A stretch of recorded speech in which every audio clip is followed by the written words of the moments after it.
नमस्कार, आप देख रहे हैं डेली 24 भारत। आपके साथ मैं हूं विदुषी मिश्रा। चलिए शुरू करते हैं देश की बड़ी खबरों से। बड़ी खबर अमेरिका से है। अमेरिका से ड्रग तस्करी के खिलाफ अमेरिकी नेवी ने सीधा युद्ध छेड़ दिया है।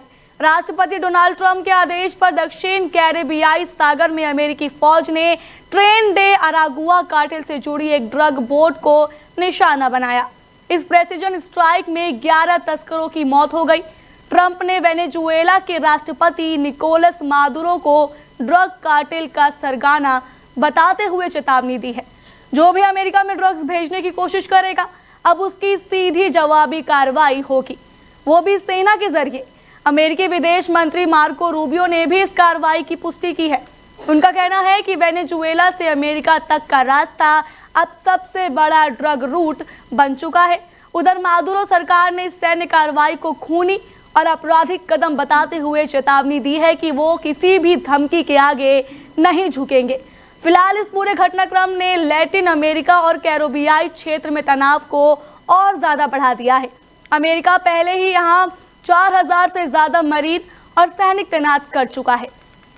उत्तर प्रदेश के बाराबंकी में श्री राम स्वरूप यूनिवर्सिटी में एलएलबी छात्रों पर पुलिस लाठीचार्ज का मामला गरमा गया है। मामला इतना बड़ा कि खुद मुख्यमंत्री योगी आदित्यनाथ को दखल देना पड़ा। सीएम योगी ने पूरे घटनाक्रम की गंभीरता को देखते हुए मंडलायुक्त से जांच कराने और विश्वविद्यालय के जिम्मेदार अधिकारियों के खिलाफ एफआईआर दर्ज करने के आदेश दे दिए हैं। दरअसल सोमवार को यूनिवर्सिटी में एलएलबी पाठ्यक्रम की मान्यता नवीनीकरण न होने पर छात्र प्रदर्शन कर रहे हैं। इस बीच पुलिस और छात्रों के बीच हुई नोकझोंक के बाद हालात बिगड़े और पुलिस ने लाठीचार्ज कर दिया। इसमें एबीवीपी कार्यकर्ताओं समेत 20 से ज्यादा छात्र घायल हो गए। छात्रों का कहना है कि शांतिपूर्ण प्रदर्शन के दौरान अचानक पुलिस ने बर्बरतापूर्वक लाठीचार्ज किया। अब छात्र संगठन दोषी अधिकारियों और यूनिवर्सिटी प्रशासन पर कठोर कार्रवाई की मांग पर अड़े हुए हैं। मामले ने राजनीतिक तूल भी पकड़ लिया है। समाजवादी पार्टी और कांग्रेस ने योगी सरकार पर सवाल खड़े किए हैं, जबकि किसान संगठनों ने भी पुलिस की कार्रवाई को अनुचित बताया है। फिलहाल जांच मंडलायुक्त राजेश कुमार और आईजी प्रवीण कुमार कर रहे हैं और उन्होंने छात्रों को निष्पक्ष कार्रवाई का आश्वासन दिया है। अब देखना होगा कि सरकार छात्रों के आक्रोश को शांत करने के लिए क्या ठोस कदम उठाती है।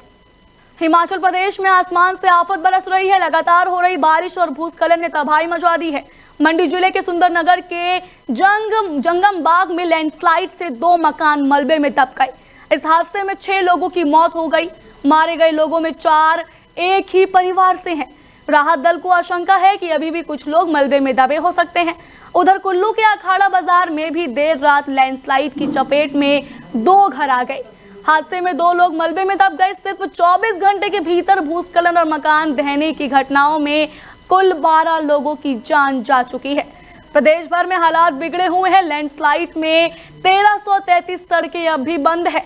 कई जिलों का आपसी संपर्क टूट गया है। मौसम विभाग ने मंडी, कुल्लू, चंबा और कांगड़ा में रेड अलर्ट जारी कर दिया है, जबकि शिमला, हमीरपुर, सिरमौर, ऊना, सोलन समेत कई जिलों में सभी स्कूल कॉलेज बंद कर दिए गए हैं।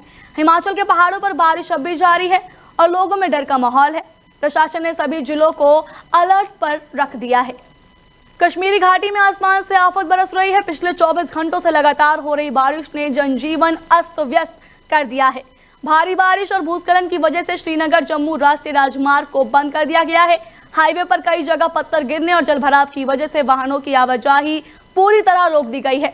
मौसम विभाग ने अगले 24 घंटे तक और बारिश की चेतावनी दी है। इसी को देखते हुए प्रशासन ने घाटी के सभी स्कूल और कॉलेज एक दिन के लिए बंद कर दिए।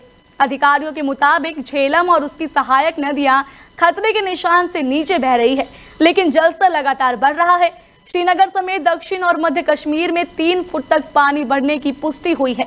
उधर खुदवानी में विशो नाला खतरे के निशान को पार कर गया, जिसके बाद लोगों को घरों से बाहर ना निकलने की अपील की गई है। वहीं मुगल रोड भी भूस्खलन की वजह से बंद कर दिया गया है। हालात को देखते हुए प्रशासन अलर्ट मोड पर है। दिल्ली एनसीआर में भी आसमान से आफत बरस रही है। लगातार हो रही बारिश और पहाड़ी इलाकों से छोड़े गए पानी के कारण यमुना नदी उफान पर है और खतरे के निशान पार कर चुकी है। दिल्ली के निचले इलाकों में बाढ़ का पानी भर गया है। मयूर विहार फेज 1 समेत कई जगहों पर राहत शिविर बनाए गए हैं, जहां अब तक करीब 10,000 लोगों को शिफ्ट किया जा चुका है। हरियाणा के हथिनी कुंड बैराज से लगातार लाखों क्यूसेक पानी छोड़ा जा रहा है। मंगलवार सुबह छोड़े गए 1 लाख क्यूसेक पानी का स्तर रात तक 2 लाख क्यूसेक तक पहुंच गया। अधिकारियों का कहना है कि अगले कुछ दिनों तक जलस्तर बढ़ने का सिलसिला जारी रहेगा। बुधवार सुबह यमुना का जलस्तर 206.22 मीटर तक पहुंच गया है और अंदेशा है कि ये 207 मीटर के करीब जा सकता है। अगर ऐसा हुआ तो ये स्थिति बहुत खतरनाक होगी, क्योंकि 63 साल में सिर्फ 4 बार ही ऐसा हुआ है। दिल्ली, नोएडा, गाजियाबाद और गुरुग्राम की सड़कों पर जल भराव से ट्रैफिक व्यवस्था पूरी तरह चरमरा गई है। पुरानी दिल्ली रेलवे स्टेशन पर भी ट्रेनों की रफ्तार कम कर दी गई है। प्रशासन ने एनडीएमए समेत सभी एजेंसियों को अलर्ट मोड पर रखा है। राहत बचाव के लिए नाव, लाइफ जैकेट, सैंडबैग और जनरेटर तक तैयार रखे गए हैं। यानी राजधानी में बाढ़ का खतरा अब बहुत ज्यादा गंभीर हो चुका है। दिल्ली की मुख्यमंत्री रेखा गुप्ता पर हुए हमले के बाद आज पहली बार मुख्यमंत्री आवास पर जनसुनवाई का आयोजन हुआ। 20 अगस्त को जनता दरबार के दौरान एक शख्स ने सीएम रेखा गुप्ता पर हमला कर दिया था। मीडिया रिपोर्ट के मुताबिक आरोपी ने मुख्यमंत्री को थप्पड़ मारा और उनके बाल तक खींच लिए थे। इस घटना से पूरे सियासी गलियारों में हड़कंप मच गया था। हमले के बाद से मुख्यमंत्री की जनसुनवाई का कार्यक्रम बंद था, लेकिन आज दोबारा जब ये सिलसिला शुरू हुआ तो जनता ने राहत की सांस ली। जनसुनवाई के दौरान सुरक्षा व्यवस्था बहुत कड़ी रही। जनता को निश्चित दूरी पर खड़े होकर मुख्यमंत्री से अपनी परेशानी शेयर करनी पड़ी। सुरक्षा गार्ड्स भी पूरे समय अलर्ट मोड में दिखाई दिए। हमलावर की पहचान राजेश भाई खिमजी के तौर पर हुई थी, जो मूल रूप से गुजरात के राजकोट का रहने वाला है।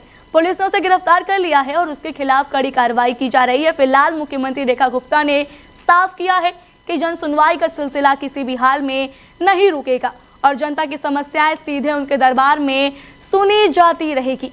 आज से दिल्ली में शुरू हो गई है जीएसटी परिषद की 56वीं बैठक। केंद्रीय वित्त मंत्री निर्मला सीतारमण की अध्यक्षता में विज्ञान भवन में चल रही ये बैठक 2 दिनों तक यानी 3 और 4 सितंबर तक चलेगी। इस बैठक पर सबकी निगाहें टिकी है, क्योंकि मौजूदा जीएसटी टैक्स स्लैब में बड़ा बदलाव होने की संभावना जताई जा रही है। सूत्रों के मानिए तो 12 और 28% वाले जीएसटी स्लैब को खत्म किया जा सकता है। ऐसे में toothpaste, shampoo, telecom powder, TV, AC और गाड़ियां सस्ती हो सकती है। वहीं फ्लाइट टिकट जैसे कुछ सर्विसेज महंगे हो सकते हैं। बैठक में वित्त मंत्री निर्मला सीतारमण के अलावा सभी राज्यों और केंद्र शासित प्रदेशों के वित्त मंत्री शामिल हो रहे हैं। काउंसिल के 33 सदस्य मिलकर टैक्स रेट्स, छूटों और अनुपालन उपायों का निर्णय लेंगे। अब देखना होगा कि 2 दिन की इस मैराथन बैठक से आम जनता को क्या बड़ी राहत मिलती है और क्या महंगाई का बोझ और बढ़ेगा या फिर कम होगा। 2.0 नरेंद्र मोदी जी ने बड़े रिफॉर्म्स, बड़े सुधार और रेट में भी बड़े रिवीजन का ऐलान लाल किले की प्राचीर से स्वतंत्रता दिवस के अवसर पर किया है। इस दिशा में जीएसटी में बड़े रिफॉर्म्स की दिशा में भारत सरकार और जीएसटी काउंसिल आगे बढ़ रही है और उसी संदर्भ में 3 और 4 तारीख को जीएसटी काउंसिल की बैठक है और उसके लिए हम सब तैयारी प्रारंभ कर चुके हैं और सकारात्मक दिशा में भारत देश की जनता के हितों के लिए, रेट कम करने के लिए और इकोनॉमिक रिफॉर्म्स के लिए दोनों दृष्टिकोण से आदरणीय मोदी जी के मंशानुरूप जीएसटी में बिग टिकट रिफॉर्म्स इंट्रोड्यूस होने जा रहे हैं, जिसका अर्थव्यवस्था को भी बड़ा लाभ मिलेगा, लोगों को भी बड़ा लाभ मिलेगा, चीजें सस्ती भी होंगी और इकोनॉमी में कंजम्पशन भी आगे बढ़ेगा और तीव्र आर्थिक विकास के लिए मदद। बिहार विधानसभा चुनाव की उल्टी गिनती शुरू हो चुकी है और इसी बीच दिल्ली में बीजेपी की बड़ी बैठक जारी है। केंद्रीय गृह मंत्री और बीजेपी के रणनीतिकार अमित शाह ने आज 3 सितंबर को अपने आवास पर ये अहम बैठक बुलाई है। बैठक का मकसद साफ है, बिहार में एनडीए के भीतर सीट बंटवारे को अंतिम रूप देना। इस बैठक में बिहार बीजेपी के दिग्गज नेता प्रदेश अध्यक्ष दिलीप जायसवाल, उप मुख्यमंत्री सम्राट चौधरी और विजय कुमार सिन्हा, साथ ही केंद्रीय मंत्री गिरिराज सिंह और नित्यानंद राय शामिल हो रहे हैं। यानी बीजेपी अब चुनावी रणनीति को जमीनी स्तर पर लागू करने की तैयारी में जुट चुकी है। वहीं प्रधानमंत्री नरेंद्र मोदी भी बिहार पर फोकस कर चुके हैं। 13 सितंबर को वो पूर्णिया हवाई अड्डे का उद्घाटन करने खुद बिहार जाएंगे। इससे पहले उन्होंने वर्चुअल माध्यम से बिहार को करोड़ों की सौगात दी है। लेकिन सबसे बड़ा सवाल है, क्या एनडीए के भीतर सीट बंटवारे पर आज फाइनल डील हो पाएगी? क्योंकि सहयोगी दलों की मांगे आसान नहीं है। चिराग पासवान की एलजेपी ने तो 135 सीटों तक का दावा ठोक दिया है। जीतनाराम मांझी और उपेंद्र कुशवाहा की पार्टियों ने भी अपने अपने हिस्से की सीटों पर जोर दे रखा है। यानी दिल्ली में अमित शाह की इस बैठक का नतीजा सिर्फ बीजेपी की रणनीति नहीं तय करेगा, बल्कि ये भी साफ करेगा कि एनडीए के भीतर तालमेल कैसा रहने वाला है। अपनी निगाह इस बात पर टिकी है कि क्या आज सीट बंटवारे का फॉर्मूला सामने आएगा या फिर खींचतान और ज्यादा बढ़ जाएगी। फिलहाल आज के लिए बड़ी खबरों में बस इतना ही। आपसे फिर मिलेंगे ऐसी और बड़ी खबरों के साथ। तब तक देखते रहिए डेली 24 भारत।